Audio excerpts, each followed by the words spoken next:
파수꾼 동질기 문화 인사드립니다. 화요 개혁파 신앙 길라잡이 시간 연월TV 윤목사입니다. 오늘은 실론 8번째 시간이자 하나님의 작정에 관한 3번째 시간이 되겠습니다. 지난 시간에 주로 하나님의 예정 가운데 선택에 대해서 공부를 했고, 이번 주는 유기를 중점적으로 공부하고 어떤 예정을 반대하는, 하나님의 예정을 반대하는 자들의 항변에 대한 답변을 중심으로 해서 마무리하는 시간을 갖도록 하죠. 자, 이제 우리가 하나님의 예정의 다른 한 측면인 유기, 즉 하나님이 어떤 이들을 받아들이지 않거나 거부하셔서 앞선 선택과는 상반되는 방식으로 영원한 멸망에 이르게 하신다는 가르침을 살펴보도록 하겠습니다. 로마서 9장에 등장하는 이 교리, 구약성경 말라기 1장 2절로 3절과 출애굽기 9장 16절을 각각 13절과 17절에서 인용을 하죠. 바울 사도는 18절에서 하나님께서 하고자 하시는 자를 긍휼히 여기시고 하고자 하시는 자를 완악하게 하시느니라, 이렇게 결론을 지으면서 이 가르침을 요약하고 있습니다. 역시 유기에 관한 교리도 성경에서 폭넓고 다양하게 가르치고 있는데, 유기에 대한 성경 말씀을 몇 가지만 인용하자면요, 요한복음 12장 39절로 40절입니다. 그들이 능히 믿지 못한 것은 이 때문이니 곧 이사야가 다시 일렀으되 그들의 눈을 멀게 하시고 그들의 마음을 완고하게 하셨으니 이는 그들로 하여금 눈으로 보고 마음으로 깨닫고 돌이켜 내게 고침을 받지 못하게 하려 함이라. 요한복음 13장 18절 말씀, 나는 내가 택한 자들이 누구인지 알미라. 그러나 내 떡을 먹는 자가 내게 발꿈치를 들었다 한 성경을 응하게 하려는 것이니라. 요한복음 17장 12절입니다. 내가 그들과 함께 있을 때 내게 주신 아버지의 이름으로 그들을 보존하고 지키었나이다. 그중 하나도 멸망하지 않고 다만 멸망의 자식뿐이오니 이는 성경을 응하게 함이니이다. 요한계시록 17장 17절, 이는 하나님이 자기 뜻대로 할 마음을 그들에게 주사 한 뜻을 이루게 하시고 그들의 나라를 그 짐승에게 주게 하시되 하나님의 말씀이 응하기까지 하심이라. 요한계시록 13장 8절입니다. 죽임을 당한 어린 양의 생명책에 창세 이후로 이름이 기록되지 못하고 이 땅에 사는 자들은 다 그 짐승에게 경배하리라. 아멘. 자, 방금 말씀들은 극히 일부입니다. 각기 하나님이 어떤 이들은 그냥 지나치시며 그들을 구원이 아닌 멸망에 이르게 하신다라고 가르치죠. 이 사실은 아주 분명합니다. 그러나 여기서 한편으로는 선택, 다른 한편으로는 유기 사이에 중요한 구분을 할 필요가 있습니다. 뭐냐? 하나님은 사람들의 운명을 정확히 똑같은 방식으로 정하셔서 그들이 행하는 일에 대해서 전혀 고려하지 않으시고 어떤 이는 천국으로 어떤 이는 지옥으로 배정하시는 것일까요? 우리는 구원을 받는 이들의 경우에는 하나님이 그렇게 하셨다는 사실을 압니다. 선택은 택함받은 자들 안에서 하나님이 보시거나 또는 미리 하신 어떤 선에 기초한 것이 아니라고 성경은 말하기 때문입니다. 로마서 9장에서 바울 사도가 말하는 요점은 구원이 우리 안에 있다라고 생각될지 모르는 어떤 선에 기인하는 것이 아니라 전적으로 하나님의 자비에 기인한다라고 하는 겁니다. 문제는 버려진 일에 대해서도 그렇게 말할 수 있는가? 하나님은 그들이 행한 어떤 일과 무관하게, 즉 그들이 응당 받아야 될 보응과 무관하게 지옥에 던져 넣으시는 것인가? 자, 이것을 보다 제대로 살피기 위해서 웨스트민스터 신앙고백서에 나오는 선택과 유기에 대한 두 항목을 살펴보기로 합시다. 자, 웨스트민스터 신앙고백서 3장 5항입니다. 하나님께서는 인류 중에서 생명으로 예정된 자들을 창세전에 자신의 영원하고 불변하는 목적과 또 그의 뜻의 은밀한 계획과 선하신 기쁨에 따라 그리스도 안에서 택하셔서 영원한 영광에 이르게 하셨다. 이는 그의 값없는 은혜와 사랑으로부터만 하신 것이요, 피조물 안에 있는 믿음이나 선행 또는 어떤 다른 것들로 말미암아 된 것이 아니다. 그런 것들은 하나님을 감동시켜 사람들을 선택하게 하는 조건들이나 원인이 되지 못한다. 이 모든 것들은 다 그의 영광스러운 은혜를 찬송하게 하려 하신 것이다. 자, 3장 7항입니다. 하나님께서는 피조물들 위에 행사하시는 그의 주권적인 능력과 영광의 뜻에 따라 그가 기뻐하시는 대로 긍휼을 베풀기도 하시고 거두시기도 하신다. 그래서 택함받은 자 이외의 나머지 인류에게는 그 자신의 뜻에 측량할 수 없는 계획에 따라서 그들의 죄를 인하여 그들을 버려두실 뿐 아니라 그들이 치욕과 진노를 당하도록 작정하시기를 기뻐하셨으니 이는 그의 영광스러운 공의를 찬미케 하려 하심이다. 자, 이 두 내용을 보게 되면 어떤 면에서는 선택과 유기가 동일하다고 가르칩니다. 왜냐? 둘 다 인간의 뜻이 아니라 하나님의 영원하신 뜻 내지 의지에서 나오는 것이며, 둘 다 하나님의 영광을 드러내는 것을 그 궁극적인 목표로 삼기 때문입니다. 그러나 이 둘 사이에는 두 가지의 차이점이 있죠. 첫 번째로 웨스트민스터 신앙고백서에서는 버림받은 자들에 대해서 하나님이 내버려 두셨다라고 말합니다. 어떤 이들은 실질적으로 내버려 둠을 당하는 것과 적극적으로 저주에 이르도록 작정되는 게 무슨 차이가 있느냐로 말할 것입니다. 물론 결과적으로 차이가 없는 것은 사실이나 그럼에도 불구하고 그 원인에 있어서는 중요한 차이가 있습니다. 어떤 이들은 복음을 믿고 복음에 의해 구원받는 이유가 하나님이 그들의 삶 가운데 개입하셔서 그들을 믿음에 이르게 하시기 때문입니다. 하나님은 중생을 통해 그 일을 하십니다. 그러나 유기된 자들은 하나님이 믿지 못하게 만드신 게 아니에요. 그들은 전부 다 스스로 믿지 않습니다. 두 번째, 웨스트민스터 신앙고백서에서는 하나님이 잃어버린 바 된 자들로 하여금 자기 피로 인하여 수치를 당하고 진노를 받도록 작정하셨다고 말합니다. 따라서 유기는 자의적인 행동과 정반대가 되는 거예요. 버려진 자들이 지옥에 보내지는 이유는 하나님이 그들을 자의적으로 지옥에 보내주셔서가 아니라 그들의 죄에 대한 심판으로 지옥에 보내지는 것이다 라고 하는 겁니다. 아울러 여기서는 도르트 신경 1장 15항에 이렇게 진술되어 있는 내용도 소개합니다. 그들의 믿지 않은 죄뿐 아니라 또한 다른 모든 죄들로 말미암아 하나님의 공의를 나타내시기 위하여 그들을 정죄하시고 영원히 멸망하게 하시기로 작정하셨다. 이것이 유기의 작정이다 라고 하였습니다. 즉 선택은 능동적이지만 유기는 수동적이다. 선택에 있어서 하나님께서는 능동적으로 개입하심으로 멸망받아 마땅한 이들을 구원하시는 반면 유기에 있어 하나님은 어떤 이들로 하여금 그들이 자신의 죄로 말미암아 받아 마땅한 형벌을 그대로 받도록 내버려 두신다라고 하는 것입니다.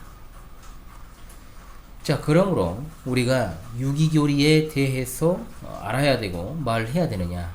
자, 여러분 개혁파 신앙 전도 길라잡이라는 책자가 있는데 그것도 한번 제가 이제 아마 일부 우리 동지들한테는 보내드린 것도 같고 그런데 아마 다 가진 않았을 거예요. 그 책이 좀 귀해가지고 좀 한참 전에 제가 수련했을 때 만들었던 책자인데 이제 이 교리들을 갖다가 좀 일목요연하게 정리를 해놓은 겁니다. 근데 그게 또 전도론이라고 제가 명명했던 아주 작은 책자가 있습니다. 그것도 한번 여러분들 또 한번 이제 인쇄를 또 할 때가 된 것 같습니다. 자, 우리가 유기교리에 대해서 알아야 되고 말아야 되느냐? 당연히 해야 됩니다. 이유는 간단합니다. 왜? 인간의 생각에서 나온 것이 아니라 성경이 말하고 있기 때문이다. 그러니까 나는 그런 하나님 못 믿겠고 나는 사랑할 수도 없다라고 말하는 사람에게도 말해줘야 됩니다. 왜 이 교리가 꺼려지는 교리가 아니라 유용한 교리인지, 이 유기교리가 이걸 갖다가 분명하게 정리를 하겠습니다. 첫째로 유기의 교리는 우리에게 하나님의 목적이 좌절되지 않았음을 확신시켜주기 때문입니다. 자, 그래서 그러나 하나님의 말씀이 폐하여진 것 같지 않도다 라고 하는 이 말씀, 자, 로마서의 말씀이 하나님께서 이스라엘의 구원을 약속하셨는데도 이스라엘 중에 구원받지 못할 사람이 나온다면 하나님의 말씀이 폐하여진 것이 아니냐는 의문이 제기될 수 있다는 거죠. 이 교리의 첫 번째 유익이 뭐냐? 바로 하나님의 말씀이 실패하지 않았음을 확신시키는 일입니다. 다른 이들이 버림을 받는다면 그것은 하나님께서 그들이 버림을 받도록 작정하셨기 때문입니다. 그러면 나는 선택받은 사람인가? 라는 질문을 할 수 있겠죠. 답변은 간단합니다. 첫 번째, 택함받은 자는 예수님이 믿어집니다. 두 번째, 택함받은 자는 하나님께 영광을 돌리는 삶을 살아갑니다. 세 번째, 택함받은 자는 하나님의 말씀에 순종하는 삶을 지향합니다. 그러므로 성령님이 주시는 열매를 맺게 되죠. 물론 가장 확실한 증거는 그리스도와 그분의 구원 사역에서 찾을 수 있게 되는 겁니다. 그리고 두 번째, 유기를 알면 배교나 배도를 이해하는데 아주 큰 도움이 됩니다. 우리 주위에는 한때 신앙생활을 좀 하는 듯 하다가 믿음에서 떠난 자들이 있죠. 심지어 이단에 빠져 적극적으로 정통교단을 공격하는 안티기독교 선봉장이 된 자들도 있습니다. 어떻게 그럴 수 있을까를 생각하지만 충분히 그럴 수 있습니다. 심지어 개혁신앙을 평생도록 추구했다는 사람의 배도를 저는 목격을 했기 때문에. 그렇다면 하나님이 그들을 구원하시기로 하셨다가 실패하셔서 그들이 그러게 된 것일까요? 아닙니다. 그들은 처음부터 하나님의 택자가 아니었음을 이를 통해서 보여주는 거죠.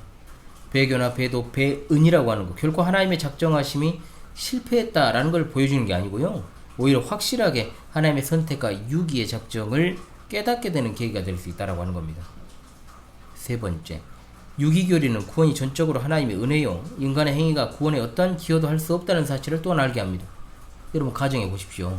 버림받은 사람이 하나도 없다면 하나님은 모든 사람을 구원하실 책임이 있으셔서 모든 사람이 구원을 받아야 됩니까? 그러면 성경과 역사와 현실이 모든 사람이 구원받지 않음을 분명하게 드러냅니다. 그러므로 택함받은 백성의 구원은 오직 하나님의 자비와 긍휼하심 때문임을 우리가 결코 잊어서는 안 될 것입니다. 그리고 네 번째, 유기교리는 하나님을 영화롭게 합니다. 하나님이 우리에게 빚을 지거나 또는 어떤 일을 하셔야 한다는 생각을 하는 순간 하나님을 제한하는 것이요, 또한 그분의 영광을 축소시키게 되는 겁니다. 선택과 유기의 교리는 하나님의 영광을 둘러싸고 보호하는 겁니다. 하나님은 모든 것에 대해서 자유로우시고 모든 것에 대해서 절대적인 주권을 가지고 계십니다. 하나님은 지으신 모든 만사 만물 전 우주에 대하여 원하시는 대로 행하십니다. 하나님은 택함받은 이들의 구원과 마찬가지로 버림받은 이들의 멸망에서도 영광 받으십니다. 하나님의 공의와 자비는 둘 다 하나님의 절대적인 주권을 보여주는 것이기 때문에 영광스럽습니다. 이런 차원에서 유기교리도 복음입니다. 죄인인 우리가 할 수 있는 일은 이렇게 부르짖는 일 외에는 없잖아요. 다윗의 자손 예수여 나를 불쌍히 여기소서 라고 하는 외침, 하나님이여 불쌍히 여기소서 나는 죄인이로소이다 라는 외침 뿐이다 이 말입니다. 자, 역사적으로 칼빈주의 요체로 알려져 있는 5대 강령이 나오게 된 배경은 17세기 초, 제가 이제 스코틀랜드 신앙고백 사고 나면은 오랜만에 도르트 신경을 다시 할 거거든요. 주일오후에. 예전에 제네바 학당에서도 했었고, 또한 제가 튤립 배경화면 되어 있는 거 한참, 그것도 너무 오래됐네요 이제. 그래서 업데이트를 한번 해야 될 때도 된 것 같은데, 어찌되었든 이 5대 강령이 나오게 된 배경, 17세기 초 네덜란드 개혁교회에 대해서 일어난 알미니안과의 논쟁의 결과로 인한 것입니다. 도르트 신경이라고 명칭을 했습니다. 이쯤에서 이 부분을 다루는 게 맞아요. 알미니우스가 1609년에 죽었습니다. 그런데 그의 가르침을 추종하는 자들이 이듬해 5개 조항을 만들어서 네덜란드 정부에 항의서 또는 항론, 이 이름으로 제출을 합니다. 그래서 이들을 항론파라고 이제 부르기도 합니다만, 그들이 주로 비판하거나 수정을 요구한 부분이 뭐냐? 바로 하나님의 주권입니다. 그리고 지금 신론에서 다루고 있는 예정입니다. 그들은 네덜란드 개혁교회 공식적 신앙고백서였던 벨기에 신앙고백서와 우리 하고 있죠. 이미 했던 하이델베르크 교리문답의 내용을 수정 삭제할 것을 요구하죠. 그래서 5개 조항은 이겁니다. 그들이 주장했던 5개 조항. 첫 번째가 조건적 선택입니다. 하나님께서는 믿을지 믿지 않을지 미리 아시고 이를 근거로 선택하거나 유기한다라고 주장을 했습니다. 그리고 두 번째, 만인구원설입니다. 비록 믿는 자들이 구원받아도 그리스도는 모든 사람을 위해 죽으셨다. 세 번째, 부분적 타락입니다. 인간은 너무 부패해서 믿음이나 선행에 신적 은혜가 필요하다라고 주장을 했고, 네 번째, 저항할 수 있는 은혜다. 신적 은혜에는 저항할 수 있다라고 주장을 했습니다. 그리고 다섯째, 조건적 견인입니다. 그리고 구속의 불확실성이죠. 진실로 회심한 사람들이 모두 믿음 안에서 인내할지 여부는 알 수 없다 그랬고, 참된 신자들도 여전히 멸망할 가능성이 있다라고 주장하였습니다. 이 5가지 요지가 바로 항론파 항의서 속에 있는 사상 체계입니다. 1610년에 알미니안이 도르트회에 상정했지만 1619년에 부결됩니다. 삼위일체 교리를 비롯한 역사적 기독교의 교리 체계가 그런 것처럼 칼빈주의 5대 강령도 임의로 만들어진 게 아니라 이단 사상에 대해서 성경의 교리를 변증하기 위해 체계화된 것입니다. 즉 어느 날 갑자기 하늘에서 뚝 떨어진 게 아니고 땅에서 튀어나온 게 아니고 성경의 진리를 재확인한 것이다 이 말입니다. 자, 그러므로 칼빈주의 5대 강령, 우리가 도르트 신경에 나오는 이 항목은 바로 이겁니다. 첫 번째, 인간의 전적 타락입니다. 인간은 전적으로 타락하여 스스로 복음을 믿어 구원에 이를 수 없기 때문에 성령으로 거듭나야만 하나님이 주시는 구원의 선물을 받을 수 있다는 것. 그리고 두 번째, 무조건적 선택입니다. 하나님께서 창세 전에 구원 얻을 사람들을 선택하신 것은 전적으로 하나님 자신의 주권적 의지입니다. 그러므로 하나님이 죄인을 선택하신 것이 구원의 궁극적인 원인이지 죄인이 그리스도를 택한 것이 아니라는 것. 세 번째, 제한 속죄입니다. 그리스도의 구원 사역은 택함을 받은 사람들을 구원하기 위함이요 전 인류를 위한 것이 아니다라는 것. 예수님은 양을 위해, 즉 택자를 위해 목숨을 버리셨으므로 택함 받은 자는 틀림없이 구원을 받는다라고 하는 것. 네 번째, 불가항력적 은혜입니다. 보통 성령의 효력 있는 부르심, 유효적 부르심이라고 부르는, 성령께서는 모든 사람을 구원하는 외적이고 일반적인 부르심 외에 선택받은 사람들을 특별히 불가항력적으로 부르십니다. 내적 부르심이라고 그러죠. 성령께서는 은혜로 선택받은 죄인이 협력하고 믿고 회개하고 그리스도께 자발적으로 나오게 하십니다. 이처럼 하나님의 은혜를 입은 사람들은 반드시 구원을 얻습니다. 다섯 번째, 성도의 견인입니다. 하나님의 택함을 받아 믿게 된 사람은 모두가 다 영원히 구원받습니다. 전능하신 하나님께서 택자들을 지켜주시고 끝까지 천국으로 견인하여 가신다라고 하는 것입니다. 자, 이 다섯 가지가 참으로 성경 교리, 은혜의 교리라고 할 수 있는 이 다섯 가지가 되겠습니다. 그런데도 어떻습니까? 어떤 이들은 하나님이 누군가를 선택하시고 누군가를 버리시는 것은 옳지 않다라고 항의를 해요. 저도 엄청 이런 질문 많이 받았죠. 이 채널에서도 몇 번인가 답변을 제가 했던 것 같습니다. 그리고 그 답변을 위해서 제가 영상까지도 만들어 가지고 했는데 과연 그가 믿고 돌아섰을지 제가 알 수는 없지만 어찌되었든 이에 대해서 하나님께 불의가 있느냐, 그럴 수 없느니라고 분명하게 말씀하고 있지 않습니까? 로마서 9장에 어린 반푼어치 도움 소리라는 거예요. 당연히 성경에 이렇게 기록되어 있다고 해도 사람들은 따질 겁니다. 성경에 그렇게 쓰여 있다면 입을 다무는 것이 맞잖아요. 그런데 대적자들은 그렇지 않아요. 성경관 자체가 바르지 않으니까. 그래서 바울사도는 더 많은 말을 하잖아요. 왜 사람들이 하나님의 기록된 말씀에 집중하지 않고 지가 하고 싶은 말만 하고 항의를 하는 것이냐. 학론파의 후예들이니까 그래요. 그렇게 생각해야 돼요. 그것은 스스로 하나님의 자리를 차지하려고 하는 본성이 드러난 겁니다. 하나님의 말씀에 대해서 논쟁하는 건 인간의 위치가 아니에요. 우리가 다만 하나님이 하시는 일을 다 이해하지 못하지만 그분의 행위는 언제나 옳다라고 고백하는 것이 필요합니다. 하나님께서 어떤 이들은 구원에 이르도록 선택하시고 어떤 이들은 내버려 두시는 이 사실에 대해서 우리는 세 가지의 본질적인 요소를 반드시 파악해야 됩니다. 뭐냐? 첫째로 모든 인간은 원래 천국이 아니라 지옥에 가야 마땅합니다. 마땅하다라는 말의 핵심이 있어요. 즉 사람들의 논점은 뭡니까? 누구는 천국에 가고 누구는 지옥에 간다. 자, 이건데 여기에 집중을 하게 되면 본질적으로 원래 모든 사람이 다 죄로 인해 멸망받아 마땅한 존재라는 걸 잊어버린다는 거 있어요. 거기에 있습니다. 즉 하나님의 공의는 죄인에 대해서 철저하게 응징하시는 것이잖아요. 그런데도 사람들은 사람이 원래 받아야 될 몫에 대해서 망각하고 있다는 거죠. 그리고 두 번째입니다. 어떤 사람이 구원을 받기 위해서는 오직 자비로 말미암아 구원받아야 하며 자비는 공의와는 다른 범죄에 속합니다. 자, 인과 응보는 욥기에 자주 등장하는 법칙, 그 친구들이 와가지고 하는 그 말이잖아요. 사람들이 자신이 행한 일에 대해서 응분의 대가를 치러야 한다는 뜻입니다. 그러나 자비라고 하는 것은 사람들이 행한 일과 관련 없이 오로지 하나님의 뜻에서만 그 근거를 찾을 수 있습니다. 그래서 이 15절의 말씀에 나는 은혜 베풀 자에게 은혜를 베풀고 긍휼히 여길 자에게 긍휼을 베푸느니라. 이 부분에서 하나님은 공의에 대해서 말씀하시지 않고 자비에 대해서 말씀을 하십니다. 선택은 공의가 아닌 하나님이 베푸시는 자비의 문제다, 이 말입니다. 그리고 셋째로 하나님이 사람들 속에 있는 믿음이나 선행 같은 것을 근거로 해서 구원을 하셔도 불의한 처사가 될 수밖에 없다는 것. 상식적으로 생각을 할 때 하나님이 선행을 기초로 해서 어떤 이들은 구원하시고 어떤 이들은 내버려 주신다면 거기에는 공의가 있을 수가 없어요. 예를 들어서 어떤 이들은 날 때부터 좀 친절한 애들이 있어요. 그잖아, 애들 중에 또 부드럽고 상냥한 기질을 가진 사람이 있습니다. 또 좋은 부모 사이에서 나고 자라가지고 좋은 것을 보고 자라서 선행하기가 더 쉬울 수 있는 환경. 모두가 그런 건 아니지만 어찌되었든 부도덕하고 험악한 환경에서 자라난 이들에 비해서 분명 선행으로 기울어지기가 쉽다는 말을 하는 거예요. 또 기질적으로 어떤 이들은 의심이 굉장히 많고 어떤 사람들은 잘 믿는 사람이 있고 팔랑귀.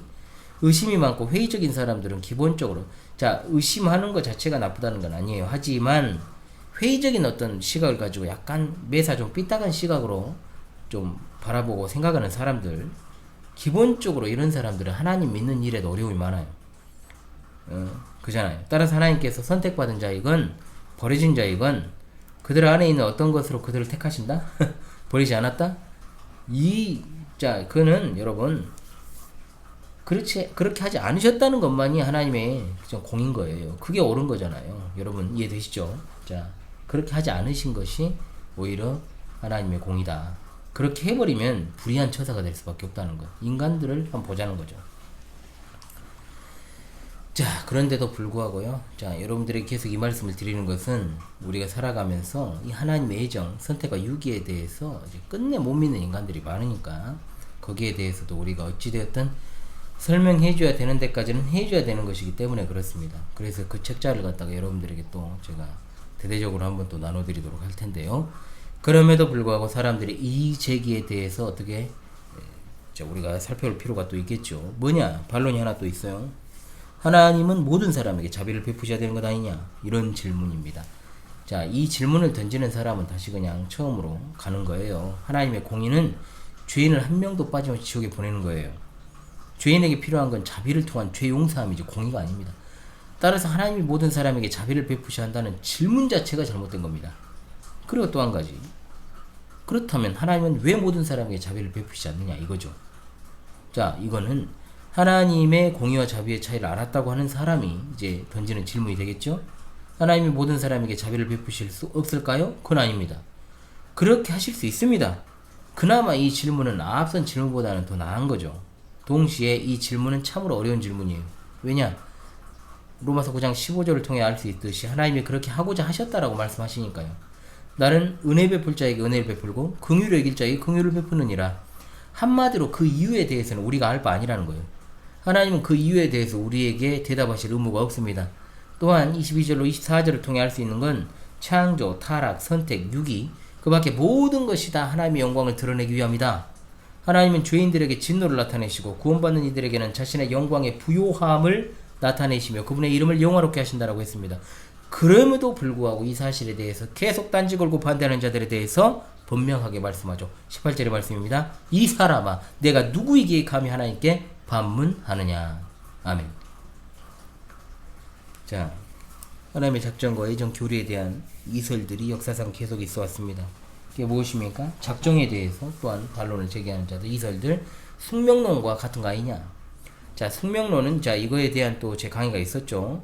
일반적으로 우주 안에 모든 사건이 그 자체의 과정에 따라 맹목적인 비합리적인 이렇게 진행되며 일어난다는 주장이 숙명론이죠. 그런데 이 숙명론은 또 세 종류로 나뉘어요. 뭐냐? 첫 번째 유물론적 숙명론이라는 것이 있습니다. 이것은 세계에 일어나는 모든 사건이 물질과 그 물질의 운동의 결과로 보는 거죠. 이것은 성경에 나오는 하나님의 작정의 교리와 비교 불가입니다. 당연합니다. 작정은 인격자이신 하나님의 뜻과 그분의 계획이기 때문입니다. 두 번째, 필연론적 숙명론이 있습니다. 그리스 철학자, 특히 스토아파, 그리고 현대의 필연론적 숙명론자들은 모든 사물이 다 상호 독립적으로 일어나는 게 아니고 인과법칙에 의해서 도미노처럼 연쇄 반응을 일으킨다는 거죠. 즉 하나님의 역할은 모든 사건을 시작만 하시는 것이다. 이렇게 주장을 해요. 그러나 이것은 인간의 자유의지를 말하는 성경의 작정교리와 판이하게 다르죠. 자, 또한 인과관계는 일반적이고 자연적인 법칙이지만 그것조차도 하나님의 통치 아래 있음을 간과하고 있다는 것. 그리고 세 번째, 범신론적 숙명론이 있어요. 이거는 유물론적 숙명론하고는 이제 대비되는 개념인데 이들은 우주 자체를 신으로 봅니다. 그래서 맹목적이고 무의식적인 세력이 역사하는 결과로 본다는 거죠. 그러나 인격적인 존재이신 하나님은 맹목적이며 무의식적인 분이 아니십니다.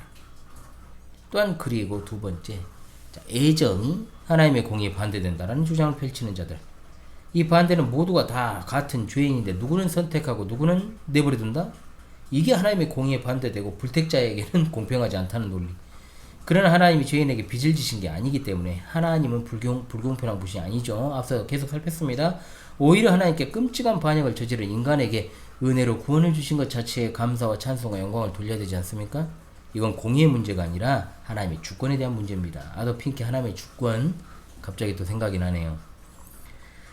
자, 그리고 세 번째, 전도할 필요가 있느냐? 이런 주장을 또 펼치죠. 자, 어떤 이들은 하나님이 창세 전에 누구는 택하셔서 권하시고 누구는 택함 받지 못해서 영벌에 처해지는 운명을 결정하셨다면 전도할 필요가 어디 있냐고 이렇게 묻는 자들이 있습니다. 있어 왔고 지금도 있습니다. 여기에 대해서는 세 가지로 답변이 가능하죠. 첫 번째, 하나님은 택자들을 다 하시지만 우리는 모르니까 해야죠. 그래서 하나님은 전도를 통해 책자들이 하나님의 음성을 듣고 돌아오도록 섭리하셨다 이 말입니다. 그리고 두 번째, 전도는 하나님의 명령이니까 하는 겁니다. 우리는 하나님의 예정에 따라 전도하는 게 아니고 하나님의 선하시고 기뻐하시는 뜻과 명령에 순종하여 전도를 하는 겁니다. 세 번째, 전도는 구원의 방편이니까요. 예정교리를 제대로 믿는 사람은 전도하는 것에 낙심하는 게 아닙니다. 오히려 하나님의 선택적 은혜를 제대로 경험하게 되는 거죠. 그러면 더욱 전도에 힘쓰며 하나님, 저 사람이 하나님께서 택한 백성들 중에 하나이기를 원합니다 라고 기도하며 복음을 전하게 될 것입니다. 그리고 이 자유의지론이라는 게 있죠. 여러분, 하나님의 예정을 반대하는 자유의지론의 역사가 굉장히 오래되었습니다. 그리고 시대에 따라 다른 옷으로 갈아만 입고 나왔고 역사상에 등장을 하면서 기독교의 근본 교리를 위해하는 일을 계속했습니다. 자유의지론을 주장했던 인물들, 자 가장 먼저는 펠라기우스가 있죠. 4세기 영국 출신의 수도사. 그는 8가지로 그가 주장했던 것을 이야기한다면, 첫 번째, 그는 인간의 노력과 의지로 구원받는다고 말했습니다. 둘째, 아담의 죄는 아담 자신에게만 영향을 주고 끝났다. 세 번째, 유아는 범죄자는 아담과 동일하다. 네 번째, 율법도 사람을 천국으로 인도한다 했고, 다섯째, 그리스도께서 오시기 전에도 무죄자가 있었다라 그랬고, 여섯째, 인간은 본성적으로 악으로 기울어지는 성질을 물려받지 않았다 했으며, 일곱째, 인간은 선악을 선택할 만큼 자유롭다고 했고, 여덟째, 자유의지에 의해 하나님께서 해방된다라고 했습니다. 이게 사실은 원래 온 표본이요, 표본. 이게 사탄으로부터 나온 사상 아닙니까? 여기서 이제 좀 반만 딱 나와가지고 반펠라기, 세미펠라기안이라는 게 있습니다. 현재 로마 가톨릭이 따르는 신협동설을 주장했던 자들이죠. 대표자는 존 카시안, 파우스트 등이 있는데 주요 주장은 이겁니다. 첫 번째, 죽음은 타락의 결과이다. 두 번째, 자유의지는 소멸되지 않고 약화된 것으로 인간의 의지는 남아있는 자유를 힘입어 구원으로의 시작이 된다라고 했으며, 세 번째, 하나님의 선과 십자가 공로 반과 인간의 의지 반으로 구원이 성립된다라고 하였습니다. 그러니까 구원에 있어 하나님의 은혜가 필요할지라도 이들은 인간의 의지를 돕는 정도면 된다라고 본 거예요. 따라서 인간의 자유의지에 대한 결정에 따라서 하나님께서 은혜를 베푸시는 것이라고 본 거죠. 죄인들은 하나님의 즉 자신들의 결정에 따라서 하나님을 찾을 수 있는 능력이 있고, 하나님의 은혜는 스스로 구원하고자 하는 자에게 주시는 하나님의 의로움이다 라고 하는 거죠. 결국 반펠라기우스도 인간의 도덕적 능력이 타락에 의해서 손상받지 않았다라고 주장하므로, 자, 펠라기우스 사상에서 벗어나지 못한 거예요. 그런데 이제 계속해서 사탄의 미혹은 조금씩 이제 거기에다 희석시켜가지고 사람들을 미혹하는 것이 목적이기 때문에 세미펠라기안이 등장했던 겁니다. 그리고 이제 알미니우스가 있죠. 펠라기우스의 사상을 16세기에 코른 히얼트라는 사람, 제네바의 고위 관리가 주장하는데, 이걸 갖다가 알미니우스가 쉽게 말하면 보편화시킨 거예요. 알미니우스가 주장했잖아요. 모든 중생하지 않은 사람들은 자유의지를 가지고 있어서 성령의 역사에 저항할 수 있고, 제공된 하나님의 은혜에 대해 거절할 수 있으며, 하나님의 뜻을 무시할 수 있고, 또한 복음의 은혜를 받아들이지 않고 거절할 수 있으며, 마음의 문을 두드리는 하나님에게 문을 열지 않을 수 있다 라고 주장을 했습니다. 아주 기가 찬 주장을 했죠. 그러니까 주장의 골자는 이겁니다. 그리스도께서 모든 사람을 위해 구원을 가능하게 만들어 놓으셨는데, 구원은 오직 사람, 즉 그들의 의지적이고 자발적인 믿음의 응답으로 사람 안에서 실제화된다라고 하는 것입니다. 그러니까 여러분, 알미니안주의자들이 어마어마하게 많죠. 교회 안에 가르치는 자부터 가르침 받는 사람까지. 그리고 여러분, 이걸 갖다가 또 한 교파를 창시한 사람 누굽니까? 존 웨슬리죠. 성공의 사자였고 감리교의 창시자. 펠라기우스, 반펠라기우스, 그리고 알미니우스로 이어지는 자유의지론을 전수받아서 이제는 교파적으로 전 세계에 유포시킨 장본인이라고 볼 수 있습니다. 특히 그는 에이지론을 주장하잖아요. 이걸 에이지 애정이라고도 보통 부르는데, 자, 에이지론을 주장한 자들은 성경의 애정을 에이지에 종속시킨다라고 제가 애정 편에서 말씀을 드렸죠. 에이지가 먼저고 애정이 나중이라는 거죠. 로마서 8장 29절을 주의할 때 그런 식으로 한 거예요. 하나님의 구원의 섭리가 모든 사람을 대상으로 한 것이다. 이게 이제 만인 구원설인 거예요. 웨슬리는 말합니다. 하나님은 모든 인간들이 믿을 것과 믿지 않을 것을 미리 알고 계시지만, 인간이 믿는 것과 믿지 않는 것은 인간의 자유다라고 분명히 말했어요. 뭡니까 이게? 그잖아요. 이 정체를 지금 여기서는 말하지 않겠지만은 이미 다른 부분에서는 제가 이 인간의 정체를 갖다가 말했으니까요. 더 이상 말하지 않겠습니다. 이 영향을 받은 감리교 오순절파가 인간의 구원을 자유의지에 입각하여 취득하는 것이라고 주장을 하죠. 물론 그들이 강단에서 100% 인간의 의지로 구원받는다 주장하는 어떤 감리교 오순절 성결교 목사를 갖다가 실제로 찾아보기는 어렵습니다. 강단에 대놓고요. 그러나 목회를 자유의지론에 입각한 알미니안 쪽으로 하고 있어요. 근데 이것은요, 장로교도 다를 게 없다는 거예요. 문제는 단지 강단에서 대놓고 내가 자유의지론을 설교하지 않습니다 라고 한다고 해가지고 자유의지론이 없어집니까? 아니에요. 이건 아주 그냥 만연해 있습니다. 이것은 알미니안적 목회 하는 이들이 굉장히 많잖아요. 설교만 들어봐도 이 사람이 알미니안주의자인지 진정 성경 중심의 신앙을 전파하는 자인지 우리가 알 수 있게 되는 겁니다. 그러므로 여러분, 애정교리는 참으로 풍성한 유익을 주죠. 선택교리는 정말 많은 사람이 넘어지고 또 그것이 해롭다고 이야기하는 자들이 있어요. 그러나 축자 영감된 정확무한 하나님 말씀 가운데 해로울 것은 하나도 없습니다. 모든 성경은 하나님의 감동으로 된 것이기 때문에 유익합니다. 그러므로 여러분, 애정교리는 우리를 겸손하게 만드는 것입니다. 하나님이 어떤 이들을 전적으로 그들의 아무런 공로 없이 은혜를 받을 능력과도 관계없이 은혜로 선택하신 것은 교만을 없애기 위함이다. 너희는 그 은혜에 의하여 믿음으로 말미암아 구원을 받았으니 이는 너희에게서 나은 것이 아니요 하나님의 선물이라. 행위에서 나은 것이 아니 이는 누구든지 자랑하지 못하게 함이라. 에베소 2장 8절로 9절의 말씀이잖아요. 또한 이 교리는 하나님을 향한 우리 사랑을 더욱더 독려를 합니다. 아무리 티끌만한 것이라도 우리가 구원에 있어 어떤 역할을 해버린다. 정확하게 하나님을 향한 우리의 사랑도 그만큼 줄어들어요. 반면 구원이 전부 다 하나님으로부터 말미암은 것이다 라면 하나님을 향한 우리의 사랑은 한이 없습니다. 맞잖아요. 그러나 신복음주의에 물든 오늘날의 교회, 이 WEA가 아주 선봉장이잖아요. 하나님의 사랑을 당연하게 여겨요. 심지어 처음 복음을 접하는 사람들에게도 아무 근거 없이 사행위 전도법 문제가 많다고 그랬잖아요. 제가 그거 하면 안 된다. 하나님은 당신을 사랑하십니다. 웃기고 자빠졌네. 이제 막 교회에 출석한 이들에게도 당신은 사랑받기 위해 태어난 사람이라고 얼마나 그렇게 노래를 해대고 그랬습니까? 그래가지고 그 사람들이 지금 어떻게 됐을까? 어? 이와 같이 오늘날 신복음주의에 물든 교회에서 나고 자란 사람은 스스로 하나님 사랑 받을 자격 충분하다. 하나님은 당연히 사랑을 주야만 하는 분이다. 자기중심적, 자기만족적 그런 사고방식이 득세하게 되는 건 복음이 아니잖아요. 복음은 자기를 죽이는 건데 그잖아요. 오직 은혜로 택함받은 사실만이 우리로 하나님을 향한 사랑이 충만하게 만드는 법입니다. 그리고 세 번째, 이 교리는 우리의 전도를 풍성하게 만들어요. 아까도 말씀드렸잖아요. 전도할 필요가 있느냐. 하나님이 다 구원하시고 예정하시고 누군가를 버리기로 했다면.